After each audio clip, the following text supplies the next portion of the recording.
ఖుషీ brothers కాస్త పీకే brothers అయ్యారట. మరి పీకే getup లో మన ముందుకు వచ్చేస్తున్నారు ఖుషీ బ్రదర్స్.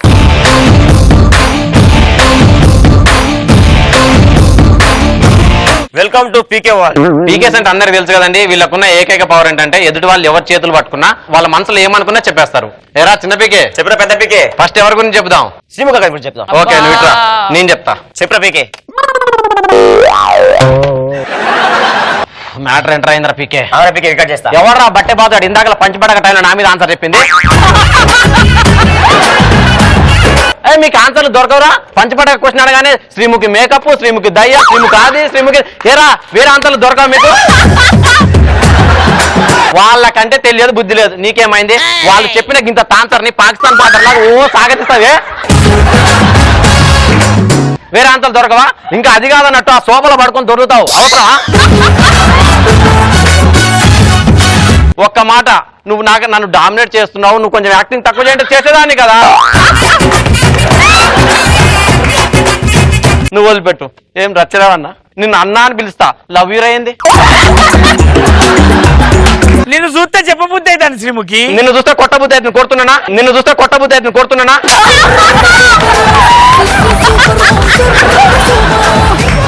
ఎరా చిన్న పీకే, ఇప్పుడు ఎవరి గురించి చెప్దాం? రవాణా గురించి చెప్దాం. వెళ్ళు, చేతులు పట్టుకుని రా. వస్తా.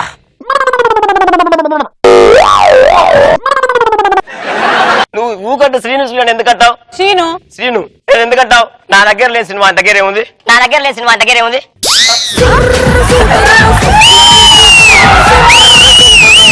ఎప్పటి నుంచో అడుగుదాం అనుకునే వాళ్ళు నువ్వు అడిగినవరా? ఆన్సర్ చెప్పవాను. నీకు ఒకటి ఎప్పటి నుంచో చెప్పాలనుకుంటున్నాను. నువ్వంటే నాకు చాలా ఇష్టం Sreemukhi. I love you Sreemukhi, I love you Sreemukhi. నా మనసు చెప్పినా నీ మనసు చెప్పినారు. మా నాన్నమ్మ అక్క, సొంత అక్క, నా మనవడు. ఇప్పుడు ఎవరి గురించి చెప్దాం? ఓ మన మేధావి రచన గురించి చెప్దాం. నేను చెప్తా.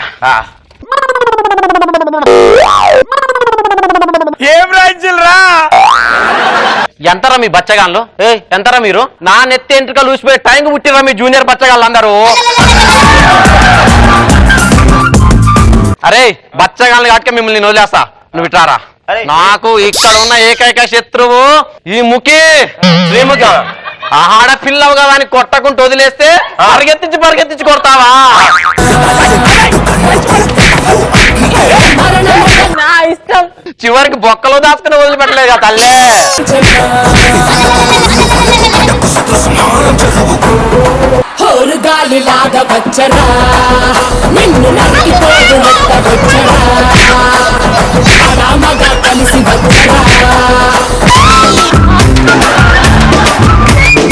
రవన్నా, ఇంతమంది నన్ను కొట్టినందుకు నాకు బాధ లేదన్నా.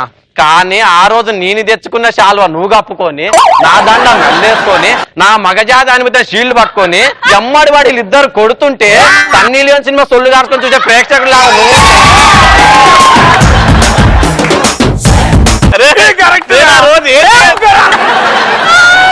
ఇప్పటికే తెలియదు. నేను ఎంత సపోర్ట్ చేస్తున్నాను. సపోర్ట్ చేసినావు.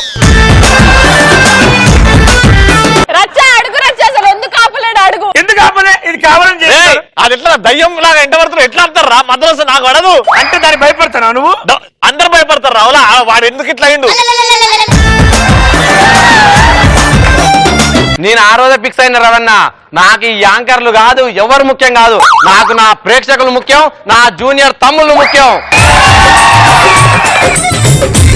నేను చచ్చిపోయిన రోజు సికింద్రాబాద్ నుంచి హైదరాబాద్ దాకా నా శవాన్ని ఎత్తుకొని జింపక్ తప్పే నాకు ప్రమాదం చేయండి తమ్ముళ్ళు.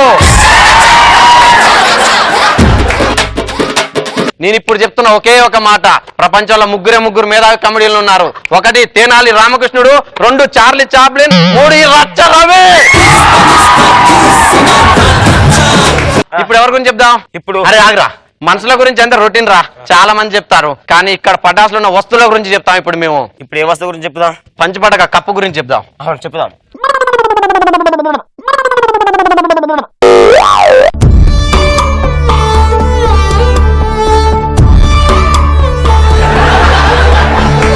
కప్పిలా ఇచ్చి నువ్వు చెప్పరా. ఎంత బాధ దాచుకున్నావు తల్లి. నువ్వు ఉన్నావు. ఎవడన్నా శ్రీను అంటే చాలు ఎగిరి ఇసిరేస్తూనే ఉంటా తప్పునే.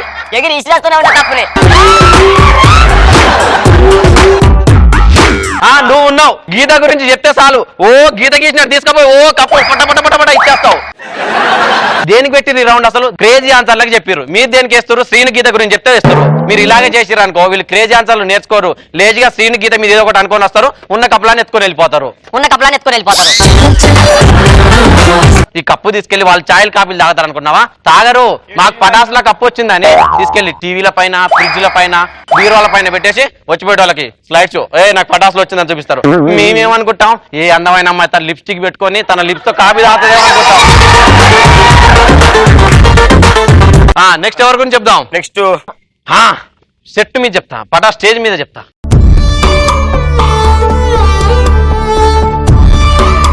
ఒకప్పుడు శ్రీముఖి అటుపక్క కూర్చుంటే ఇటుపక్క బ్యాలెన్స్ చేయడం కోసం 30 ఇటుకలు ఇక్కడ వేర్చేవాళ్ళు. పటాస్ డైరెక్టర్ సంతోష్ గారు ఏం చేశారు? స్టూడెంట్ రావడాన్ని ఒక 50 మందిని ఒకేసారి గుంపులుగా ఎక్కించి వాళ్ళతో సల్సా డాన్స్, పోల్ డాన్స్, చివరికి నాగిన్ డాన్స్ లేపించి ఇన్ని బాధలు పడుకుంటే కూడా నేను ఇక్కడున్నా. ఎందుకున్నా? నేను 10 మంది కమెడియన్లకి భవిష్యత్తు ఇవ్వాలనే కదా నేను ఇక్కడ ఉంది.